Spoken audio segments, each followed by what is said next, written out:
The world tilted sideways in slow motion. One moment, Rachel Torres was standing at her desk, phone pressed to her ear, negotiating with the daycare about late pickup fees.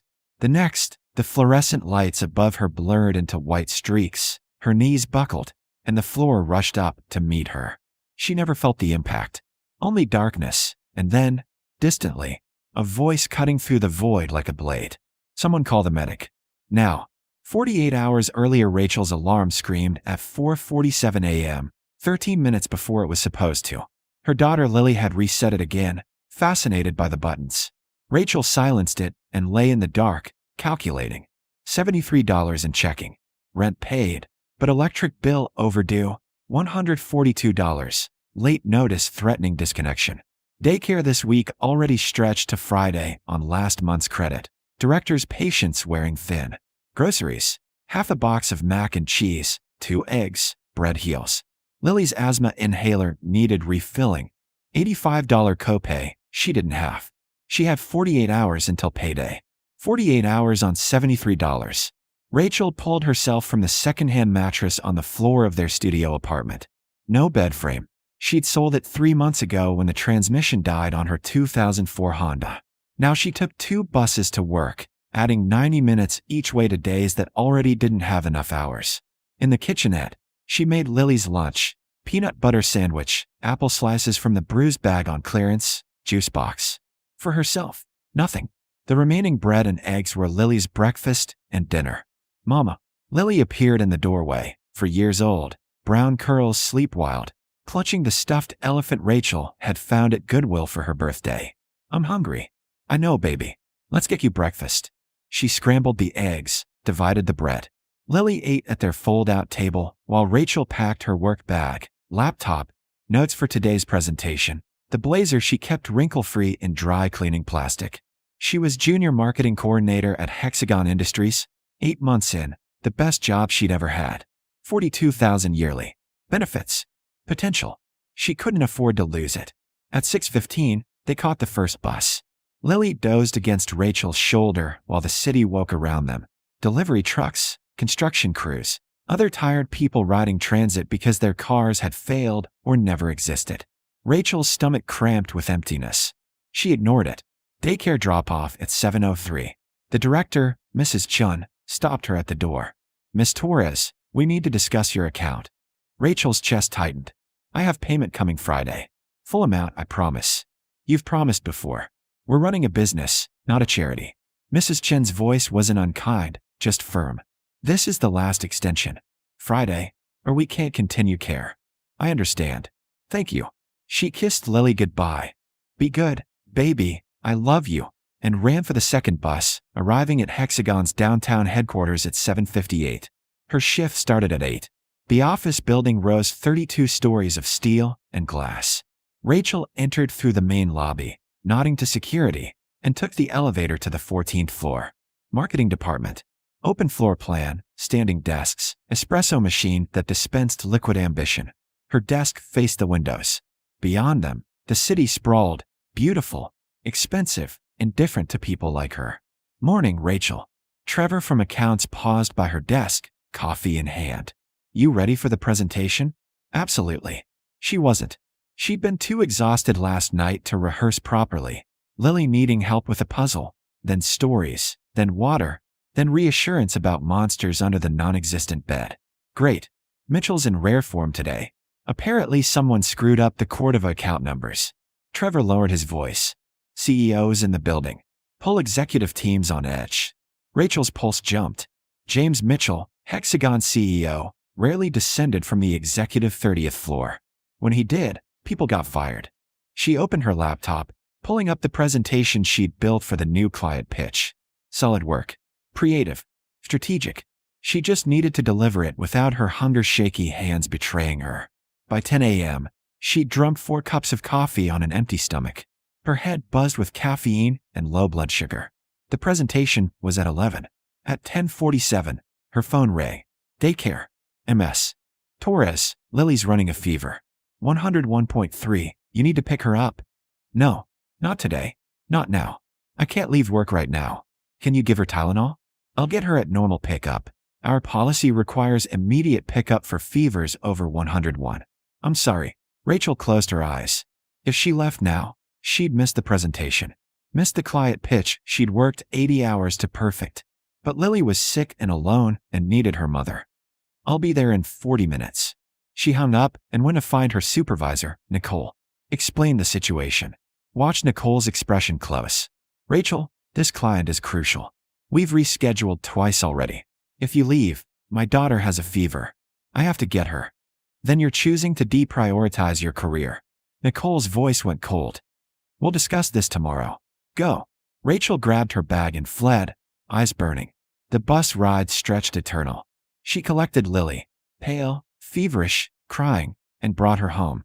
Gave her the last children's Tylenol in the apartment, made soup from a packet, held her while she slept fitfully. By evening, Lily's fever had broken. Rachel had missed the presentation, probably destroyed her standing at work, and eaten nothing for 36 hours. The next morning, Lily was better. Rachel had no choice but to return to work, leaving her daughter at daycare with whispered prayers and a promise to pick her up on time. She arrived at the office at 8:02. Nicole was waiting. Conference room. Now. The meeting lasted 7 minutes. Rachel was being placed on formal review. Her performance had declined. Missed deadlines. Yesterday's absence was unacceptable. 30-day probation. One more incident meant termination. Rachel returned to her desk, hands shaking. She had $73, a sick daughter, and a job hanging by a thread. She opened her email. Dove into work. Skipped lunch because there was no lunch to skip. By 2 p.m., she was lightheaded. By 3:30, the office lights seemed too bright. At 4:17, she stood to take a phone call from daycare about late fees, and the world simply stopped. She heard the crash distantly, her body hitting the desk, the floor. Someone shouting, then strong arms lifting her, carrying her weight like she was nothing. Get the medic. Clear my office. The voice was deep, commanding, unfamiliar. Rachel surfaced into consciousness slowly, finding herself on a leather couch in an unfamiliar room. Floor-to-ceiling windows. Mahogany desk. The CEO's office. And standing over her, gray eyes sharp with concern and something harder, was James Mitchell himself. When, he asked quietly, did you last eat? Rachel struggled to sit up, the room tilting dangerously.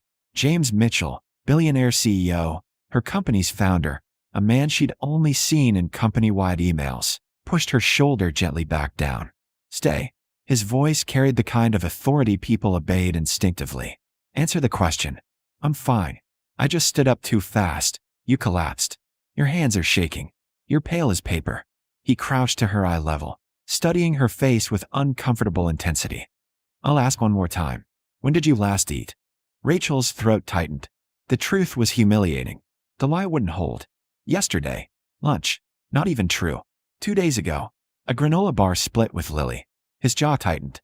It's Thursday afternoon. You're telling me you haven't eaten in over 24 hours. I had coffee. Coffee isn't food. He stood abruptly, crossing to his desk and lifting the phone. Janet, I need lunch brought up. 2 entrees from Augustine's. Soup, sandwiches, something substantial. Immediately. Mr. Mitchell, I don't need. What you need is food and answers about why my junior marketing coordinator is starving at work. He returned to the couch, sitting in the adjacent chair. So let's start simple. Why aren't you eating? Rachel's composure, already fractured, cracked further. That's not your concern. You're my employee. You fainted on company property. It's absolutely my concern. His gray eyes softened slightly. And before you panic about probation, Nicole already told me about yesterday. Your daughter was sick. You did what any parent would do. She said I was deprioritizing my career. She was wrong. I've reviewed your work, Rachel. 8 months here, and you've delivered exceptional results on every project. The quarter of a pitch you built last month brought in $340,000 in new business. He leaned forward. So I'll ask differently.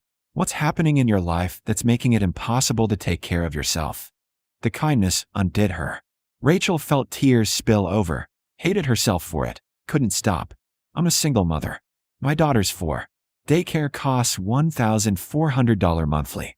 Rent is $1,650 for a studio in a neighborhood that's safe enough. I have $73 in my account until tomorrow's paycheck. Lily needed asthma medication I couldn't afford, So I skipped buying groceries. Then she got sick, and I missed the presentation, and now I'm on probation, and if I lose this job, she stopped, choking on the words. If she lost this job, they'd lose the apartment, lose stability, end up in a shelter or worse. James was very still. When he spoke, his voice was quiet. Where's your daughter's father? Gone. Hasn't been in the picture since I told him I was pregnant. Rachel wiped her eyes roughly. It's just me and Lily. And I'm failing her. You're not failing anyone. You're doing the impossible on no resources. He stood as someone knocked. Come in.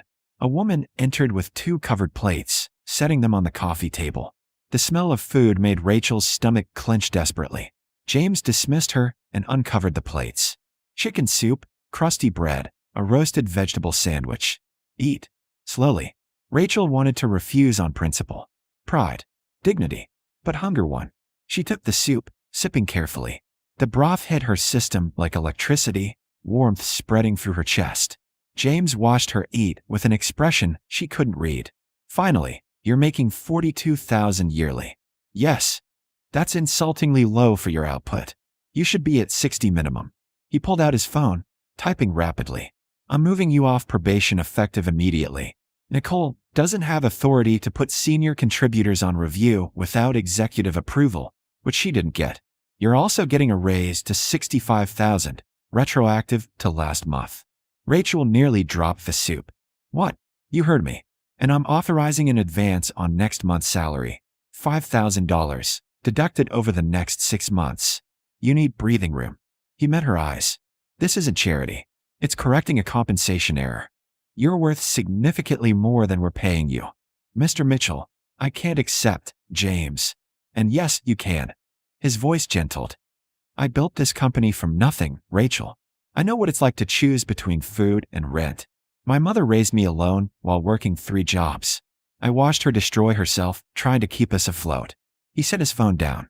I promised myself if I ever had power, I'd use it to make sure people like her, like you, didn't have to suffer invisibly. Rachel stared at him, this billionaire CEO offering her lifelines she'd never dared hope for. Why do you care? Because I can. Because you're talented and hardworking, and you deserve better than the choice between feeding yourself and feeding your daughter. He stood, moving to his desk. Eat. When you're finished, go home. Take tomorrow off, paid. Spend it with Lily. I have the Morrison proposal due, which I'm reassigning. You're taking a break. He wrote something on a business card, handed it to her. This is my direct number. If you ever need anything, childcare emergency, medical issue, anything, call me. I'll handle it. Rachel looked at the card, at the private number she definitely shouldn't have. This is inappropriate. Probably. A small smile touched his mouth. But I don't particularly care about appropriate when people are struggling unnecessarily. He returned to his desk, opening his laptop in clear dismissal. Finish eating. My driver will take you home. Rachel ate because her body demanded it, each bite pulling her back from the edge she'd been teetering on. When she finished, James had her escorted downstairs to a black town car that drove her to daycare, waited while she collected Lily, then took them home. In the apartment, Lily clutching her elephant and asking why they'd ridden in a fancy car, Rachel checked her bank account on her phone. The $5,000 advance was already deposited. So was the retroactive pay difference from her raise. She sat on the floor mattress and cried while Lily patted her head, not understanding but trying to help. That evening, her phone rang. Unknown number. Hello. Rachel, it's James Mitchell. I'm calling to make sure you got home safely. Her pulse jumped at the intimacy of his voice without corporate walls between them. Yes. Thank you. For everything today. I don't know how to. You don't need to thank me. I do need to ask you something though. He paused. Would you have dinner with me? Saturday night. Not business. Just dinner. Rachel's breath caught. You're my boss. Technically, you report to Nicole, who reports to division heads, who report to me. The chain of command is long enough to be navigable. His voice softened. I'm asking because I've read everything you've written since he started here. Because I watched you choose your daughter over career advancement without hesitation. Because you're remarkable, and I'd like to know you outside these circumstances. I don't have a babysitter. I'll arrange one. Fully vetted, pediatric nurse, impeccable references. Lily will be safe. Rachel looked at her daughter, playing with blocks on the floor. At the groceries she'd bought that afternoon with money she'd never expected. At the future that had seemed impossible this morning and now felt tentatively real. One dinner, she said. No promises beyond that. One dinner is all I'm asking. She could hear the smile in his voice. I'll pick you up at 7. He hung up, and Rachel sat holding her phone, wondering if she'd just made a brilliant decision or a catastrophic one. Saturday arrived. James appeared at her door at precisely 7, wearing dark jeans and a sweater instead of a suit. He looked younger, more uncertain. Human. The babysitter he'd sent, a kind woman named Teresa with genuine warmth, was already enchanting Lily with stories. You look beautiful, James said, and Rachel, in a simple blue dress she'd owned for years, believed him. They went to a small Thai restaurant in her neighborhood. No reservations, no fanfare. They talked for 3 hours. About his childhood in Detroit, her dreams of writing, books and music, and what made people resilient. He asked about Lily, her favorite things, her personality, if Rachel needed anything for the apartment. Rachel set boundaries gently. She'd handle her home herself, but she appreciated his care. When he drove her back, he walked her upstairs but didn't. Presume entry. Can I see you again? He asked. Yes. The word came easier than expected. He kissed her cheek, brief and soft, and left. The months that followed were the strangest of Rachel's life. James courted her with old-fashioned intentionality. Dinners after work, museum visits on weekends, long walks through parks where Lily could run ahead while they talked. He never pushed, never assumed, always asked permission. At work, their relationship remained professional. Rachel reported to Nicole, who'd apologized stiffly for the probation incident and delivered excellent results on every project. Her raise transformed their lives. They moved to a 2-bedroom apartment in a better school district. Lily started pre-K at a place with actual art supplies. Rachel bought groceries without calculating every item. But the best part was James with Lily. The first time Rachel invited him to dinner at their apartment, Lily had been suspicious. Who was this tall man in Mama's space? James had crouched to her level, asked about her elephant's name, Mr. Trunk, and spent 40 minutes playing tea party with genuine enthusiasm. Lily adored him after that. By 3 months, James was a fixture in their lives. He attended Lily's pre-K concert, taught her to play chess with modified rules, never once treated Rachel's daughter as an obstacle to overcome. She's part of you, he said simply when Rachel asked why he was so patient. Loving you means loving her. That's not complicated. At 6 months, Rachel invited him to stay after Lily's bedtime. They talked until midnight on her couch, and when she fell asleep against his shoulder, he stayed, holding her carefully while she dreamed of futures that felt possible. At 8 months, James took them to his childhood home in Detroit, a small house his mother still lived in, now mortgage-free thanks to her son's success. Mrs. Mitchell was a tiny woman with sharp eyes and a sharper tongue. So you're the one who's got my Jamie smiling like a fool, she said, embracing Rachel. Then to Lily. And you must be the princess I've heard about. Lily beamed. I'm not a princess. I'm an astronaut. Even better. They spent the weekend there, Rachel watching James with his mother, seeing the boy he'd been and the man he'd become. Mrs. Mitchell pulled her aside Sunday morning. He's never brought anyone home before. Not once in 15 years. She squeezed Rachel's hand. You're good for him. And he's good for you. Don't overthink it. On the flight back, Lily asleep between them, James took Rachel's hand. I love you, he said quietly. You and Lily both. I know it's fast, but I'm certain. I want to build a life with you. If you'll have me. Rachel's eyes filled. I love you too. And yes. At 10 months, James proposed, not with a massive public gesture, but privately, in their apartment after Lily's bedtime. The ring was beautiful, but not ostentatious. The proposal simple and true. I want to be your partner. Lily's father, if she'll let me. I want the ordinary days and the hard days and everything in between. He held her hands. Marry me, Rachel. Let me love you both for the rest of my life. Yes, she whispered. Yes. They married 3 months later in a small ceremony at a botanical garden. Mrs. Mitchell and Teresa as witnesses. Lily as flower girl in a purple dress she'd chosen herself. No press, no fanfare. Just family. The honeymoon was a week in a cabin upstate. The 3 of them hiking and reading and building the kind of memories Rachel had never imagined possible. 1 year after Rachel had fainted from hunger at work, She stood in the kitchen of their new home, a brownstone in Brooklyn with a yard for Lily and space for the life they were building. James was teaching Lily to make pancakes, both of them covered in flour, laughing. Rachel's phone buzzed. Email from Hexagon's HR. Her promotion to senior marketing director was official, along with another substantial raise. She'd earned it through work that spoke for itself. Mama, look. Lily held up a lopsided pancake. It's Mr. Trunk. It's perfect, baby. James caught her eye across the kitchen, his expression soft. He mouthed, I love you. Rachel smiled, thinking about the woman she'd been a year ago, desperate, starving, certain she was failing. That woman would never have believed this ending, would never have trusted that being seen in her lowest moment could lead to everything. But James had looked at her collapse and seen someone worth saving, worth investing in, worth loving, and she'd been brave enough to let him.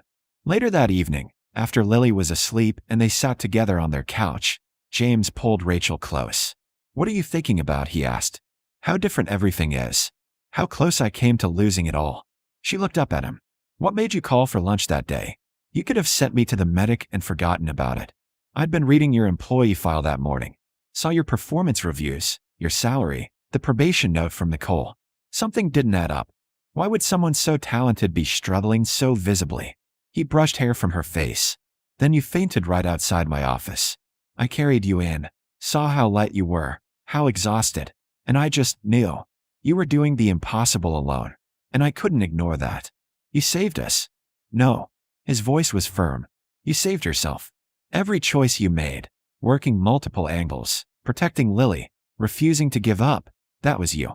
I just provided resources you already deserved. Rachel kissed him then, soft and grateful and full of love. Outside, the city hummed with millions of stories. But this one, Lily sleeping safely upstairs, James's arms around her, their future bright and earned and real. This one was theirs. Built not from rescue, but from recognition. From one person seeing another's worth when the world had looked away.